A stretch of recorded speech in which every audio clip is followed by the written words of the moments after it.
ഇപ്പോ പുന്നമടയിൽ വെപ്പ് A grade final നടക്കും. വെപ്പ് എ ഗ്രേഡ് മത്സരങ്ങൾ ആശാപുള്ളിക്കുളം രണ്ടാം ട്രാക്കിൽ ജയ്ഷോൺ, മൂന്നാം ട്രാക്കിൽ നെപ്പോളിയൻ, നാലാം ട്രാക്കിൽ അമ്പലക്കടവൻ.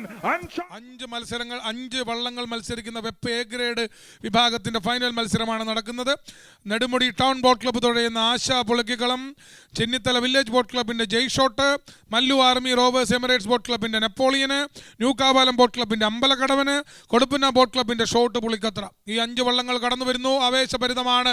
ഒന്നാം സ്ഥാനത്താര രണ്ടാം ട്രാക്കും മൂന്നാം ട്രാക്കും 3ഉം 4ഉം തമ്മിലാണ് ഒന്നാം സ്ഥാനം. യെസ്, 3ഉം 4ഉം തമ്മിലാണ് ഒന്നാം സ്ഥാനത്തിന് വേണ്ടി. നമ്മളത്തെ നെപ്പോളിയനും അമ്പലക്കടവനും തമ്മിൽ ഈ 2 വള്ളങ്ങളും വളരെ പ്രധാനപ്പെട്ട വള്ളങ്ങളാണ്. നെപ്പോളിയനും അമ്പലക്കടവനും ഒരുപാട് എത്രയോ ജലമേളകളിൽ പരസ്പരം പോരടിച്ചിട്ടുള്ള വള്ളമാണ് നെപ്പോളിയൻ. 64 നമ്പർ വള്ളം അമ്പലക്കടവന്, 65 നമ്പർ വള്ളം നെപ്പോളിയനും അമ്പലക്കടവനും നെപ്പോളിയൻ. ന്യൂക്കാവാലം ബോട്ട് ക്ലബിന്റെ കയറിപ്പോകുന്ന Ambalakkadavan Veppu A grade Ambalakkadavan. Yes, Veppu A grade വിഭാഗത്തിൽ നല്ല മത്സരമായിരുന്നു.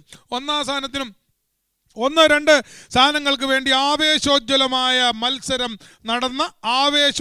മത്സരം നടന്ന ഫൈനലിൽ വെപ്പ് എ ഗ്രേഡിന്റെ ഫൈനലിൽ ചെറിയ വ്യത്യാസത്തിന് ന്യൂക്കാവാലം ബോട്ട് ക്ലബ്ബ് സോളി വർഗീസ് ക്യാപ്റ്റനായിട്ടുള്ള PG ബൈജു ലീഡിംഗ് ക്യാപ്റ്റനായിട്ടുള്ള അമ്പലക്കടവനാണ് ഒന്നാം സ്ഥാനത്ത് ഫിനിഷ് ചെയ്ത്. രണ്ടാം സ്ഥാനത്ത് മൂന്നാം ട്രാക്കിൽ തൊട്ടപ്പുറത്ത് എമിറേറ്റ്സ് ബോട്ട് ക്ലബിന്റെ മല്ലു ആർമി റോവേഴ്സ് തുഴഞ്ഞ നെപ്പോളിയൻ പറയണം. ഒരു പക്ഷേ മാന്നാറും നീരേറ്റുപുറവുമൊക്കെ ചുണ്ടൻ വള്ളങ്ങളെക്കാൾ പ്രാധാന്യം നൽകുന്ന വെപ്പുവള്ളങ്ങളുടെ ഗ്രാൻഡ് ഫിനാലെയാണ് കണ്ടുമടങ്ങിയത്. ഇനി കാത്തിരിക്കുന്നത് കളികൾക്കുമേൽ കളികൾ പറയുവാൻ കഴിയുന്ന ചുണ്ടൻ വള്ളങ്ങളുടെ ലൂസേഴ്സ് ഫൈനൽ മത്സരങ്ങളും ഗ്രാൻഡ് ഫിനാലെയും. Waiting for that.